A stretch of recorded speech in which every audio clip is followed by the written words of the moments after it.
The Minecraft movie dropped a whole army of characters, builders, fighters, trash throwers, and even a wolf that somehow stole every scene he was in. Today, we're ranking the Minecraft movie characters from the ones who just kind of existed, to the absolute legends who carried the adventure on their backs. Let's jump right into it. Starting us off in dead last, it's the school principal. In a movie packed with builders, warriors, and literal wolf heroes, someone had to land at the bottom, and the school principal takes that honor. In Minecraft the movie, her biggest contribution wasn't crafting defenses or fighting piglins. It was accidentally running over a villager with her car, and somehow turning it into a love story. In the world of Minecraft, there's no real equivalent to a principal, but if there were, it would be the passive villagers. Well-meaning, mostly harmless, and not particularly helpful when things go bad. The principal spends most of her screen time being overwhelmed, distracted, or awkwardly charming. She doesn't craft, doesn't fight, and definitely doesn't build anything, but she somehow still ends up getting engaged to a villager by the end of the movie. It's hilarious in its own weird way, but when the overworld is under attack, you probably don't want her on your team. Her storyline adds some unexpected humor, but compared to characters who literally went toe-to-toe with zombies, skeletons, and flying ghasts, it's clear why she's ranked last. Still, you have to respect the fact that she survived the chaos of two worlds colliding without swinging a sword once. Sometimes social skills are their own kind of superpower, just maybe not the kind you need when giant spiders are trying to eat you. And speaking of superpowers that didn't quite deliver, next up is a character who had all the strength in the world but couldn't seem to win a fight. Let's talk about General Chungus. General Chungus had the size, the strength, and honestly, the best name in the entire movie. Introduced as Melgosha's top enforcer, he was supposed to be the unstoppable force that would finally crush Steve and the gang. And to his credit, Chungus definitely looked the part. Towering over everyone else, decked out in nether armor, he had an intimidating presence that made you think, okay, this guy's serious. But then he kind of wasn't. Chungus was surprisingly polite, weirdly chill, and a little too honorable for a villain's right-hand man. He introduced himself formally to Steve before trying to capture him, and even when the fighting broke out, he wasn't exactly ruthless. And in the end, after all the hype, Chungus gets flattened by the Great Pig, literally stomped into the ground like a minor inconvenience. In the world of Minecraft, piglins are aggressive and brutal, and Chungus fits that image at first glance. But when it came time to really deliver, he ended up more comedic relief than terrifying threat. It's almost tragic how quickly he went from unstoppable general to guy who got pancaked. Still, Chungus gave us some hilarious moments, and his weirdly respectful attitude made him more memorable than your average grunt. But when you're supposed to lead an army and end up as a footnote, it's hard to rank any higher. Chungus might have had the muscles, but he never quite figured out how to actually win a fight. Now let's shift to someone who didn't need brute strength to survive, just brains, heart, and a lot of courage. Up next is Natalie. In a story packed with chaos, monsters, and magical portals, Natalie was the quiet force that kept things grounded. From the moment she and Henry moved into the city, it was clear Natalie was carrying a lot: grief, responsibility, and the pressure of starting over. But instead of crumbling under it, she stood tall, becoming the steady, protective figure her brother needed. In Minecraft terms, Natalie is like that one player who doesn't just run into battle for the thrill of it. She's the one who makes sure everyone has food, sets up shelter before nightfall, and always has a backup plan when things go south. She's the reason the team stays together, even when they're literally being sucked into a different world. Throughout the movie, Natalie doesn't get the flashy hero moments like Garrett's explosions or Steve's sword fights, but she's always making smart choices, stepping in when things start to fall apart, and never once backing down from a challenge. Whether that's chasing Henry into an abandoned mine or fighting to protect him in the overworld, her bravery isn't loud, but it's real. And in a movie where half the characters run toward danger without thinking, Natalie is the rare voice of reason that somehow still manages to throw herself into the fight when it counts. Natalie kept the team grounded with calm decisions and quiet strength. But sometimes, saving the day takes more than strategy. Sometimes, it takes a real estate agent with a bone and a wolf pack. Up next is Dawn. Dawn might have started as just the friendly real estate agent welcoming Natalie and Henry to their new home, but by the end of Minecraft the movie, she was charging into battle with a pack of wolves at her side. Talk about a career change. At first, Dawn feels like one of those side characters who's just there to move the plot along. She helps Natalie track Henry using an app, stays calm in the middle of absolute chaos, and offers steady support without demanding the spotlight. But as the story progresses, Dawn quietly becomes a real MVP. When she manages to tame an entire wolf pack using little more than quick thinking and a bone, it's one of the movie's best underdog moments. Literally, in Minecraft terms, Dawn is like that one player who isn't flashy, but always has your back. She's the one who brings extra food to a raid, patches you up after a creeper blast, and somehow turns a random wolf encounter into a game-changing alliance. She's not the loudest or the flashiest, but she's essential. Still, compared to the fighters and builders leading the big battles, Dawn's role stays more supportive. She's the glue, not the hammer. And honestly, every team needs someone like that. But if you think taming a few wolves is impressive, wait until you meet the real star of the animal kingdom. Coming up next is the four-legged legend who stole the whole movie, Dennis the Wolf.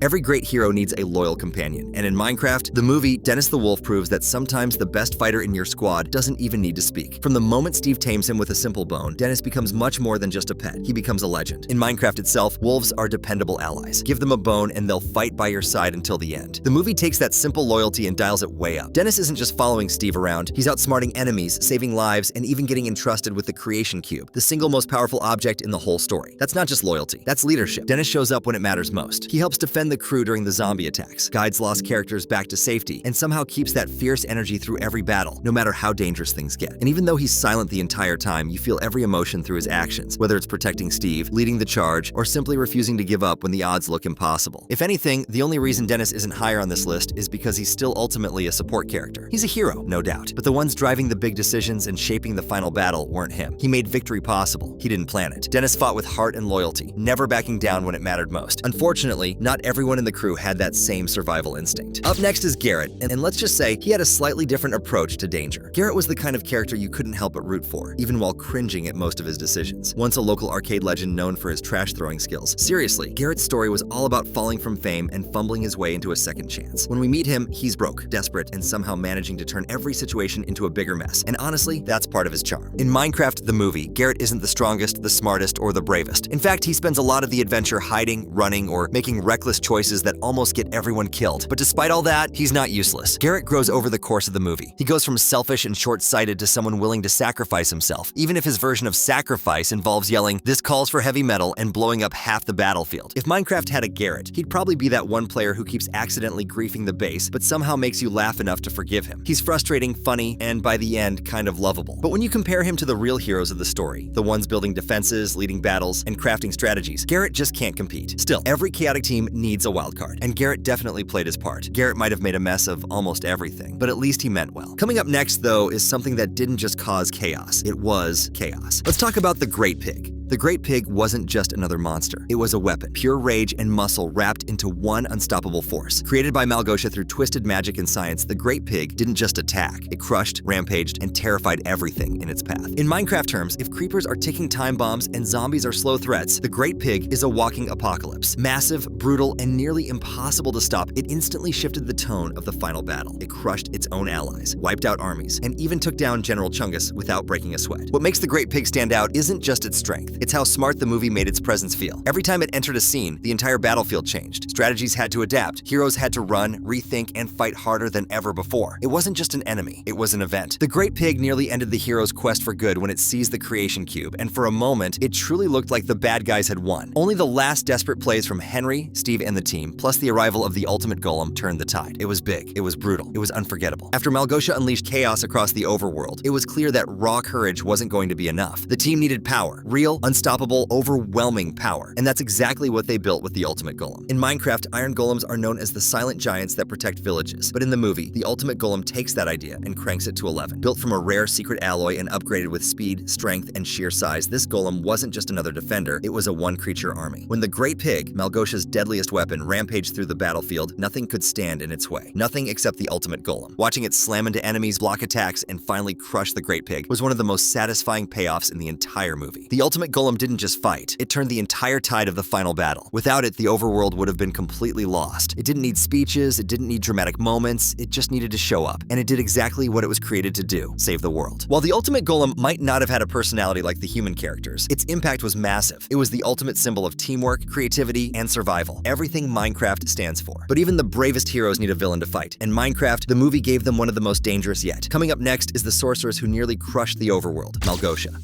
Every great story needs a great villain, and in Minecraft the movie, Melgosha more than delivered. As the ruthless sorceress of the Nether, Melgosha wasn't just another boss to beat. She was a force of pure bitterness and ambition. Born from rejection and humiliation, her backstory gave her a surprising amount of depth. She didn't just want to destroy the overworld out of boredom. She wanted to erase creativity itself, punishing the world that mocked her dreams. In the game, piglins are greedy and aggressive, but Melgosha elevates them to something much more dangerous. She's organized, she's strategic, and she's terrifying. She doesn't just send piglins to attack, she wages a full-on war, complete with armies, enchanted creatures, and devastating magic. Her quest for the creation cube and the Enderman crystal puts every character at risk, and it's her actions that set off the entire chain of events that lead to the final battle. Even when things start to fall apart for her, Melgosha never becomes a cartoon villain. She stays determined, vicious, and genuinely intimidating. The only reason she's not ranked even higher is simple. In the end, she loses, outsmarted by the very heroes she underestimated. Still, without her, the stakes wouldn't have been nearly as high. The biggest heroes aren't the strongest. Sometimes, they're the ones who simply refuse to give up. Up next is the heart of the team, Henry. Henry might have been the smallest and youngest in the group, but he had some of the biggest moments in Minecraft. The movie. At first, Henry's just trying to find his footing. New city, new school, dealing with loss, he's carrying a lot for a kid. But when he steps into the overworld, something changes. Henry goes from being cautious and quiet to brave and brilliant right when it matters most. In Minecraft terms, Henry isn't the guy charging into battle with diamond armor. He's the one who quickly builds walls when the creepers show up. The one who knows that survival isn't just about strength, it's about smart moves at the right time. Whether it's crafting defenses against a zombie horde or figuring out how to use blocks to save the team, Henry constantly steps up. One of his biggest moments comes when he faces the Enderman inside the mansion. It's one of the most intense scenes in the movie, and Henry doesn't back down. He fights through the fear, survives the hallucinations, and claims the teleportation sphere, giving the team a real chance at saving the overworld. Henry may not have started out as a warrior, but he grew into a true hero. His heart, creativity, and bravery carried the crew through some of their darkest moments. And the character on top is our beloved Steve. In a movie full of new faces, wild adventures, and unexpected heroes, Steve still stands as the heart and soul of Minecraft, the movie. He's not just a survivor, he's the original builder, the fearless adventurer, the guy who shaped the overworld long before anyone else knew it even existed. And when the world was about to fall apart, Steve was the one who stepped up. From the moment he appears, Steve carries the quiet strength of someone who's fought every battle and survived every disaster the world could throw at him. He's not flashy, he's not loud, but he's always moving forward, always crafting, always fighting for something bigger than himself. Whether it's battling zombie hordes, facing off against Melgosha's armies, or diving headfirst into danger to protect his friends, Steve never hesitates. In Minecraft, Steve is the player character, the symbol of endless possibility. And in the movie, he lives up to that legacy. He's the one who knows how to build, how to fight, and how to inspire everyone around him. Even when he faces betrayal, even when he's outnumbered, Steve never loses sight of what matters, protecting the world he helped create. Without Steve, there is no final stand. There's no victory. He's the legend for a reason. And when the last block is placed, when the last battle is won, it's Steve who reminds us what Minecraft has always been about: building, surviving, and creating something incredible from nothing. And that was the full list. From the characters who were mostly just existing to the ones who made real changes to the movie. If you want to see more content like this, click the video on the screen now.